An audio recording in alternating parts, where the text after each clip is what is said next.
Hello.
All right. Well, this is another episode of Making of the Track. As I see me like waving my kids away and stuff.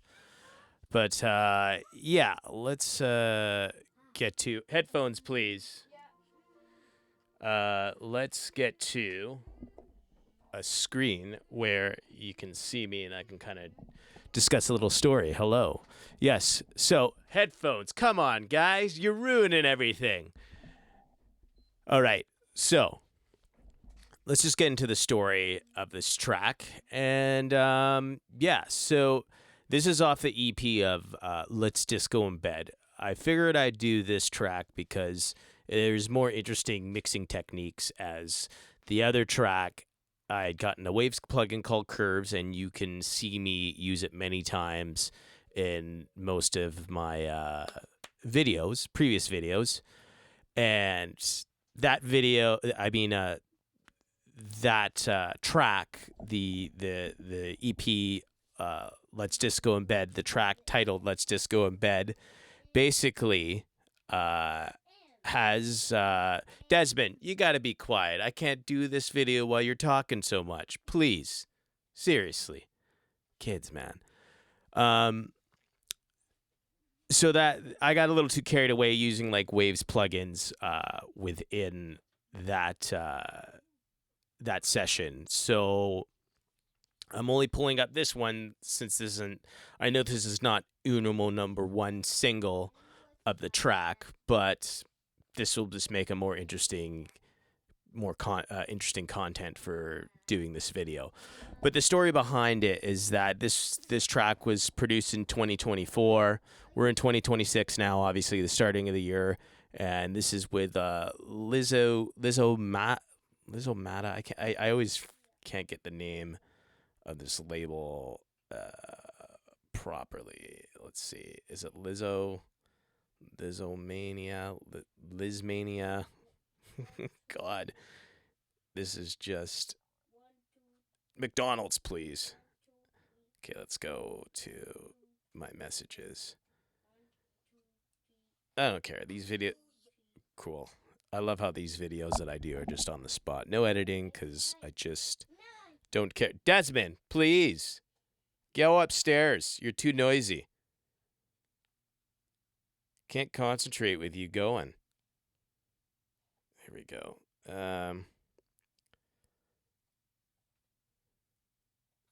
Lisztomania, if I got that right. But Lisztomania is a label. I play a lot of their records. The owner of it is all over Traxsource and Beatport, and it's just great to get on labels where you've supported the label, played their music a lot, play the artist's music out a lot, and it's just nice to see things go in that direction. It seems the start of every year, it's nice to start out.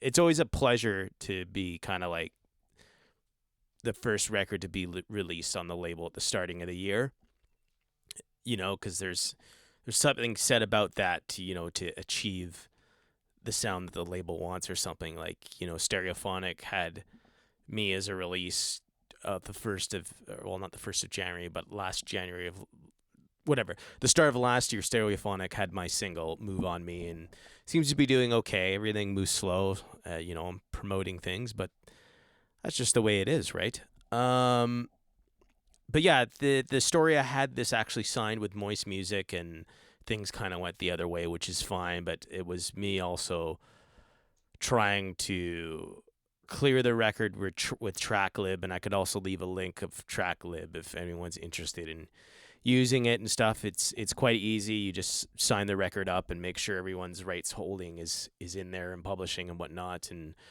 you send it in there, and they basically send you an email, and you got to check in with them, and it's a matter of me talking to the label and getting them to send me uh, the quarterly of what monies is being made, and that it gets posted to them, and that's it. And then when the payouts come, those numbers are talked about later on. But that all that stuff's sorted out, right? But yeah, it was interesting because Moist Music is also like a very substantial label on Beatport and Traxsource, and yeah, it was it they ended up dropping it, and it was just little complications with the both of us on both ends and stuff. And it got onto Lisztomania, which is, to me, it's an even bigger label and stuff like that. And yeah, I think it's pretty cool. But let's get into the session, which is called The Show, as we're here. And I just kind of like to just go over what goes on, right? Like as many videos as you know, I'm using an SSL Minx box, 8 channels, and all the 8 channels of how many tracks get leaked into different various channels and leaked into certain things of where they need to go. So everything has their individual channels. Like I have 8 channels, like I've said before. Kick, clap, anything mono goes into 1 and 2, 1 and 3, 3 and 4 is like percussions, and then 5 and 6 is the instruments, and 3 is also the auxiliary buses. If I had more channels, I'd separate things, and then 7 and 8 is with the effects and just hard pan stereo, and everything is hard pan stereo within the SSL. It's set for channel 1 and 2 as its model because it just sounds cool. And yeah, and then I have the Heat, which is like a tape machine within Pro Tools and all the channels in pre, and then it goes into I guess post after of acting as a tape machine when you're recording things beforehand. Finally, the noisy kid left. So on this is basically, here, as you see the mouse is hovering over, is the main track that gets print out of all these tracks that exist here. Here we just have basically a cut at 200 hertz, which is more on the sides of the track, just to cover up any bass that has like a stereo pan. If everything's mono, there's still the side signals that seem to attack the track and give it less room to breathe. Not a good section to demonstrate that, but we need to pull out the master to show you. If you check it out on levels, the side will, god damn it, I guess there's so many screens. Okay, so if you check it here, and please have headsets, computer, that you're listening on your either headsets, you might hear this, and like the headphones, or studio monitors. And studio monitors are probably the best thing to listen to this on. But yeah, so if so here is the sides. 1 second. So this is like the actual mix, and then here, that doesn't help. So I guess because of like the bass itself, it's a very mono sounding bass, but certain things that don't need to be there, that kind of like the clap things, I don't want them in that vicinity of being stereo. Although now I do put channel 1 and 2, like one clap, in like a full stereo to give it a real cool, nice slap back type of feeling when the clap's going. You know, this is just trial and error and learning when you're mixing, right? Like, I'm not the best person in the world at doing this, but I just have fun doing it, and I feel like I know the basics. And as everyone else, as long as you know the basics and things translate to people as a good track, I think that's all that matters. And the label's taking it, that's all that matters, right? So this is the other track on the master. This isn't the master, but this is just what I've done to the master. Tom Frampton had mastered this track as well, and now I don't really use him as much. I just feel there's no need and all that other stuff, and I'll probably talk about it in other videos. But yeah, so here's another. Let's take this off because I don't need this.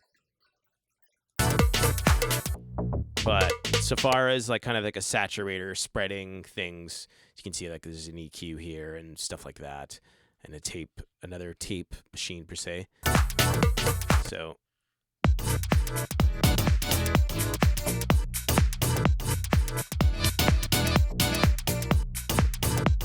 So it kind of gives it a little more character using that. I always like to use this on the end of a mix because it just has like this 3D type of sound to it.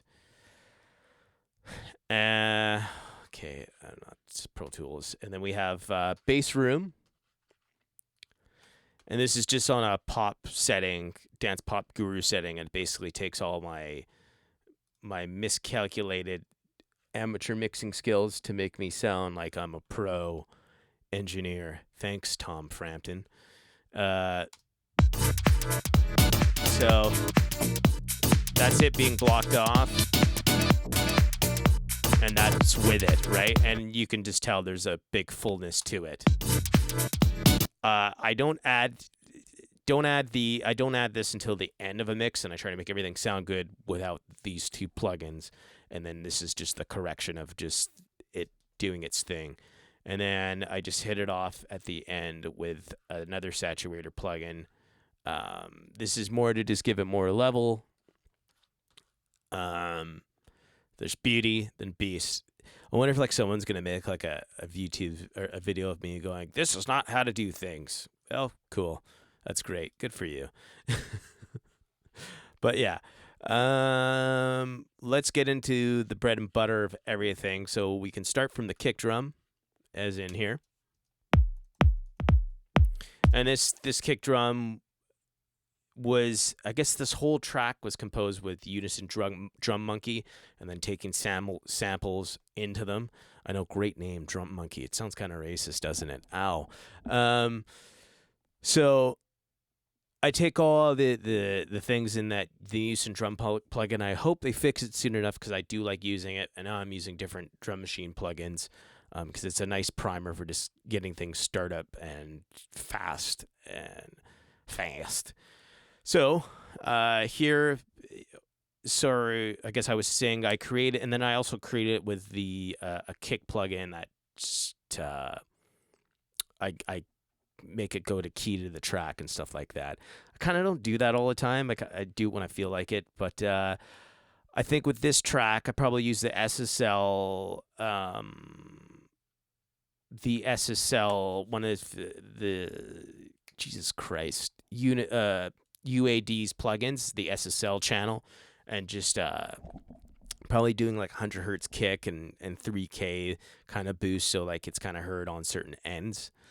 And then this plugin here, this is basically just here I'm side chaining the bass with the kick. And I had to process things because Pro Tools is just not going to pick it up properly, right? Or it's going to put the samples off and everything's going to go out of whack in time, right? So there's a lot of processing that I end up doing and commit to. But you can kind of see these are all keyed in with each other, like the bass is here with the kick, right? And so the frequencies aren't really fighting each other as the kick and bass are going. Then we move on to the clap, and I'm just a lot of subtractive mixing, and I think subtractive mixing is probably the best thing to do, is subtract things, and you realize things will become more brighter when you're subtracting things rather than adding things. I still do adding to the mix, as you'll see in other plugins or whatever. But yeah, this is like the clap here, and just humping the 200 hertz giving it 3 dB boost in that low mid, so that the clap has a like impact. And then the Harrison EQ plugin from UAD, which is a nice replica, and just boosting everything up at 4 dB around, I don't know, this is probably like maybe 450 hertz or something, and then we're here in the 5K region just to, because the ear hears it there, and then here there's at 6K. No, I guess I'm not doing anything there, so I've left that. We move on to the secondary clap, which pretty much has no subtractive EQ. Maybe I might have processed some things, unsure, but whatever, works. Kind of doing the same thing, a little bit different here, more in the 3K region, because I want that clap more focused to be heard on that the secondary clap, I guess. Like 3K is pretty a harsh frequency in my opinion. I mean, not in my opinion, but just how it vibrates. And then here we have the LA2A, which is just, you know, it looks like it's not even reacting. Well, honestly, this is what I would do there. And I would have this going at the same time, just to hear. Right. Before it was at 30, so.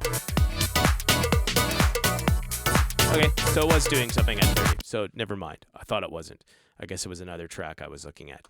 So this is like the other third clap here, which is just kind of like a backwards, like, yeah. And then Harrison plugin again, doing this at the 2K, 2.8, so kind of 3 or whatever, still having like that vibration I want at 450 hertz or whatever. LA2A again, just a little bit more peak reduction to compress things or whatever. Back over to the hats. We just have some subtractive mixing. And then we have ozone. Doesn't seem like I'm doing a good thing here, but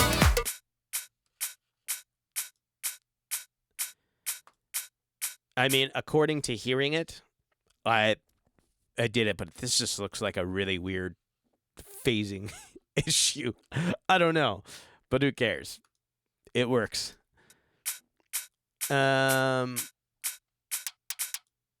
And then just a kind of a close hat thing that just sounds cool.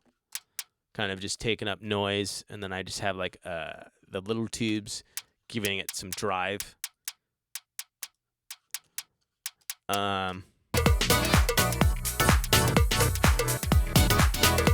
Cowbell. Classic. Really subtracting, and then just a little boost up in the 500 hertz region, because I want region just to be heard. We have the snare sustain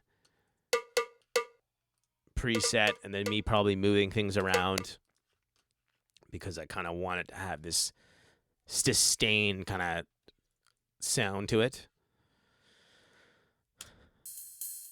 The good old Bride sounds like I've side chained it because it looks like it's baked in there. Yeah, you could just kind of see like the VU meter that's there, just kind of doing this shove down a bit, and and I can kind of hear it. And then you have the drum loop, right? With its certain settings to take out the bass, but just to give everything a little more swing. And then we have the secondary drum loop as well, right here. Here, right? And then a third drum loop. And then we have, what do we got here? We got an effects, I think. Yeah, so this is like an impact thing. I don't use this too much, but I felt it kind of was like necessary for it. Right, and I'm pretty sure I tried to move that in the key of the bass line. Probably, I would kind of say this is almost a no-mo of a thing now. and it's interesting, kind of. It's nice coming back to these things a year later, but like just that it's like almost like kind of like the piano, like when you go like this on a piano. So this kind of disrupts things, I feel, a little, but it also has the pumper on it, and it's ducking every time the kicks and low ends coming on the 4, right? Then we have the snare here.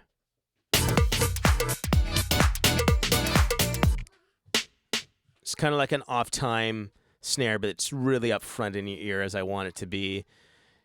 Kind of EQs here, 4 dB, little almost kind of at 1, 4 and 50K, 4K here, and yeah, that looks like, yeah, and then everything has like a bell there, so it's like more prominent. Distressor probably on the snap.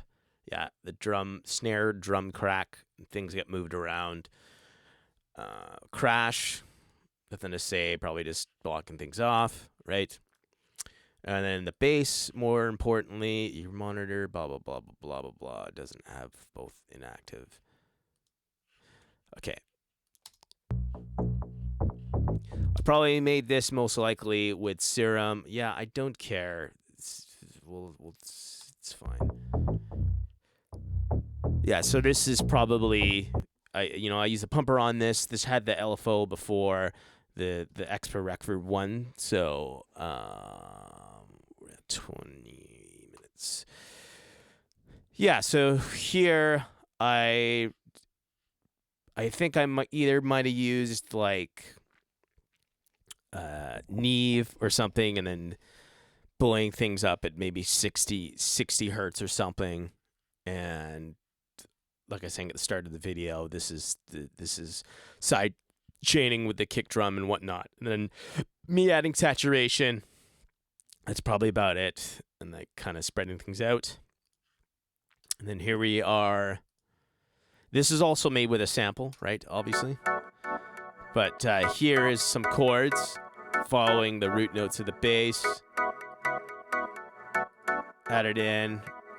So we have just subtractive EQ, and then we have the API where looks like, what are we doing?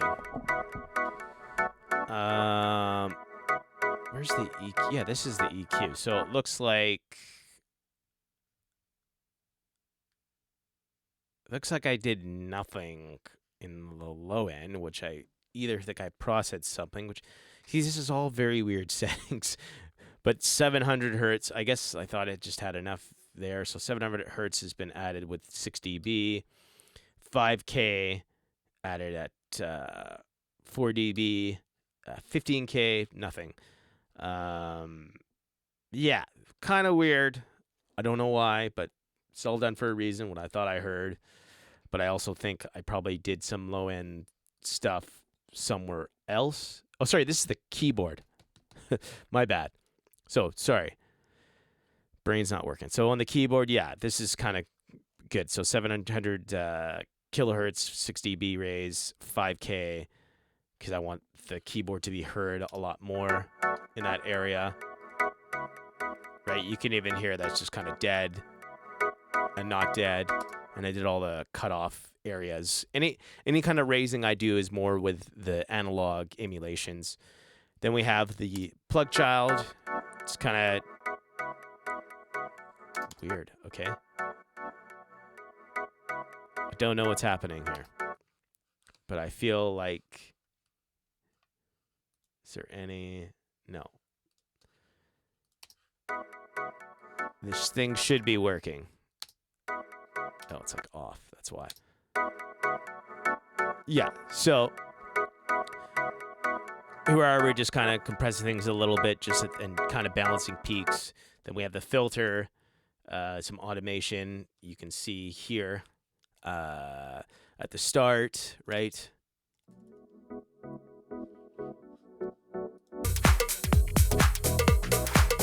Just adding some nice like vibe. And then I think with all that infinite, that's what it is. So Infinite's on like a setting called Sydney, which is just adding all this crazy effects and air to the track. And that's also automated as well. What else? We'll move on to the sample, which is most important, which carries the whole track. There's a pumper, which is all disabled with the filter. The filter's all like added around here in certain areas, up and down. And then we just have like the LA2A to kind of like balance things out in the sample. Not moving too much. What do we got here? A pitching for the sample, as well as kind of, if you look in here, I had automated some timing with the Pro Tools, and slowing it down to give it that weird effect, like it's all stopped and everything's going up again. But as far as the automation here for the sample, it does, sound shift. So I've added like the peak in here. It looks like I don't see anything moving. I think it was maybe I did something and I just ducked away from it. It's like, whatever, who cares? But all the automation's drawn with the timing in here at the tempos area in Pro Tools, and it's reacting to the ticks in the polyphonic things areas in Pro Tools. You got to like directly make Pro Tools. It's just a dumb program. Avid, are you gonna get mad at me now? And then here we have all the drum comping in, New York compression, cutting off at a certain area, 20 hertz, and just subtractive mixing and taking out low end at the sides, and then just a nice compression of the drums, right? Not as movie, now it's groovy. Not as movie, now it's groovy. Right? That's added there just to help things out. And then we've basically, looks like I've used like barely any. Weird. You would think I would put effects on like the keyboards or pianos or anything. And it looks like there's just, I decided to do nothing, which is interesting. Interesting choice, but whatever. So everything else, like the instruments and sample, goes into this bus here. Take away any things, and then just give it a preset here with the stereo bus compression of the instrumentals and all that other stuff. And you can kind of see everything getting reduced, and then not kind of making not as full anymore or whatever. But yeah, as far as that, I feel like I've kind of gone over most of what's gone on in this track. So, yeah. So please show your support. Subscribe to the channel if you really liked what's going on. And if you're entertained or whatever. I'm not here to entertain you, but whatever. But yeah, don't forget to like and subscribe, and please pre-order the record or buy a copy when it's out. Really love the support, and stream it. Give me a holler, message me. Leave a comment, and if you leave a hateful comment, cool, you're gonna up the algorithm. And if you have a show some love, whatever. I don't care. It was great making this video. I had fun, and see you on the next one. Bye bye.